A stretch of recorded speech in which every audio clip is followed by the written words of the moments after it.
बिस्मिल्लाहिर्रहमानिर्रहीम।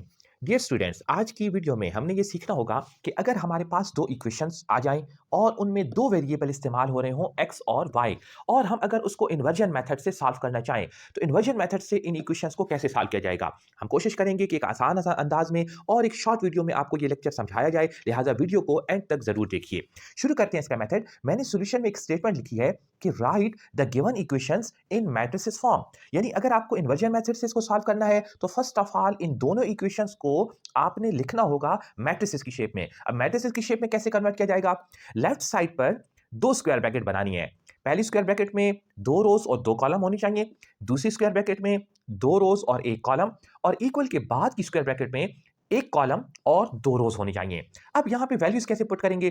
तो x का जो कोफिशिएंट है आप पहले चेक कर लें। x का कोफिशिएंट यहां पे हमें क्या नजर आ रहा है? 1। बस हमने पहली स्क्वायर ब्रैकेट में यहां पे स्टार्ट में x का कोफिशिएंट लिख लेना है। फिर जो y का कोफिशिएंट है और साथ में उसका इंक्लूडिंग जो साइन है वो आपने दूसरी नंबर पे पुट कर दिया। दोबारा से जो x का कोफिशिएंट है सेकंड इक्वेशन में वो सेकंड रो में पुट कर दें। जो y का कोफिशिएंट है जो कि 1 है वो यहां पे पुट कर दें, और इस ब्रैकेट में वेरिएबल्स, जबकि इक्वल के दूसरे साइड पे वो टर्म्स जो हमारे क्वेश्चन में इक्वल के दूसरे साइड पे लिखी हैं। तो ये हमने गिवन इक्वेशंस को मैट्रिक्स की शेप में लिख लिया। अब इसके बाद इन तीनों मैट्रिक्स के कुछ नाम रखने हैं।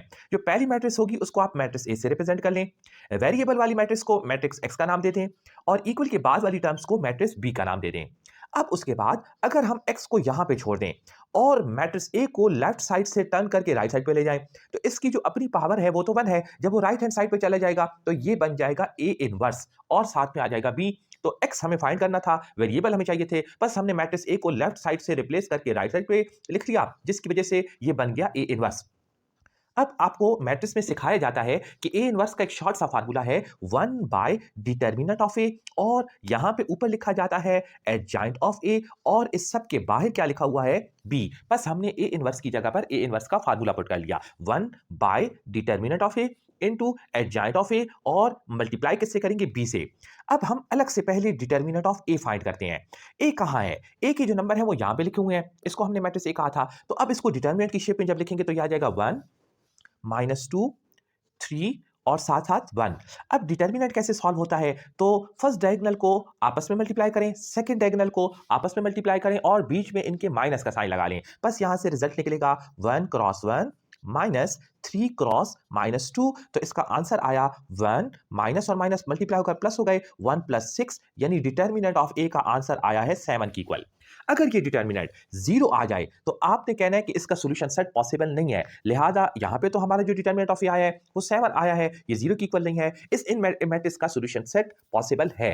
अब जबकि नेक्स्ट जो हमारी ए इनवर्स में रिक्वायरमेंट है डिटर्मिनेंट ऑफ ए के बाद, वो है एडजॉइंट ऑफ ए। तो अब हम फाइंड करते हैं एडजॉइंट ऑफ ए।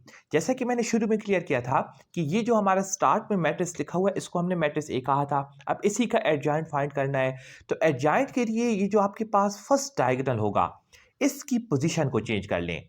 अब चूंकि फर्स्ट डायगोनल में दोनों टर्म एक जैसी हैं, बस अगर मैं इसकी पोजीशन को चेंज कर लूं तो भी इसमें कोई डिफरेंस नजर नहीं आएगा। लेकिन अगर लेट अस सपोज ये 5 होता, ये 4 होता, तो 4 स्टार्ट में आ जाता और 5 जो होता वो यहाँ पे आ जाता।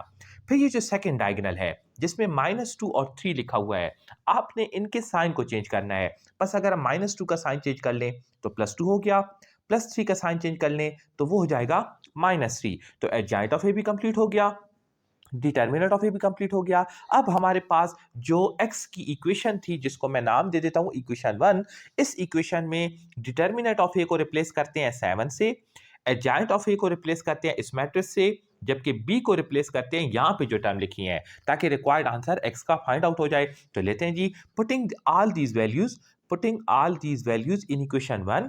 लिहाजा दोबारा हम इक्वेशन 1 पे चले गए।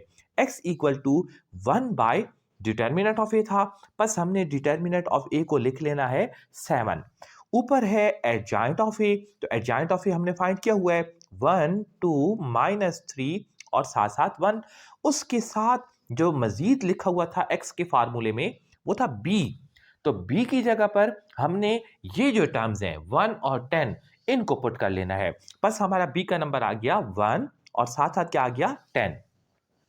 अब इसके बाद हम इसको मल्टीप्लाई करते हैं 1/7 दोनों मैट्रिक्स को अब प्रोडक्ट में लेंगे। तो जब दोनों मैट्रिक्स का हम प्रोडक्ट फाइंड करेंगे तो आपको मल्टीप्लिकेशन सिखाई गई थी कि फर्स्ट रो के साथ मल्टीप्लाई किया करें फर्स्ट कॉलम को, लिहाजा 1 के साथ मल्टीप्लाई होगा 1 और 2 के साथ मल्टीप्लाई होगा 10, जबकि सेकेंड रो में -3 के साथ मल्टीप्लाई होगा 1 और 1 के साथ मल्टीप्लाई होगा 10। पहले हमने फर्स्ट रो को फर्स्ट कॉलम से मल्टीप्लाई किया 1 क्रॉस 1 प्लस 2 क्रॉस 10।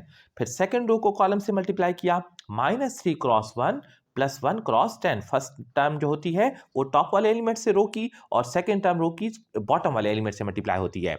तो अब हमारा बस आंसर फाइंड हो चुका है। 1 को 1 से मल्टीप्लाई करें 1 आ गया और 2 को 10 से मल्टीप्लाई करें 20 आ गया, लिहाजा 20 प्लस 1 इससे आ गया 21। बिल्कुल इसी तरह 1 क्रॉस 10 से 10 आता है, -3 क्रॉस 1 से -3 आता है, 10 -3 से रिजल्ट निकल आया 7 और यहाँ पे डिवाइड में भी हमारे पास 1 और 7 लिखा हुआ है। अब अगर हम ये जो डिवाइड वाला 7 है ये स्क्वायर ब्रैकेट के अंदर ले जाएं तो 21 पे भी 7 डिवाइड हो जाएगा और 7 पे भी 7 डिवाइड हो जाएगा। बस हमारा x का आंसर फाइंड होगा कुछ इस तरह कि 7 21 से कैंसिल होता है 3 के थ्रू और इससे जो टॉप वैल्यू आ गई है वो 3 है और 7 7 1 के जरिए करता है, तो यहाँ पे आंसर 1 आ गया। बस हमारा x का रिक्वायर्ड आंसर 3 और y का रिक्वायर्ड आंसर 1 आ गया। इस मेथड से हम इन्वर्जन मेथड के जरिए कोई सी दो इक्वेशन को आसान तरीके से सॉल्व कर सकते हैं। एंड पे इसको आप स्क्रीनशॉट भी ले सकते हैं, इसको खुद ट्राई करें और हमें सजेशन दें कि मजीद कौन से टॉपिक्स आपके लिए डिस्कस की जाएं। अगर आपको ये वीडियो पसंद आई है तो चैनल को सब्सक्राइब ज़रूर कीजिए।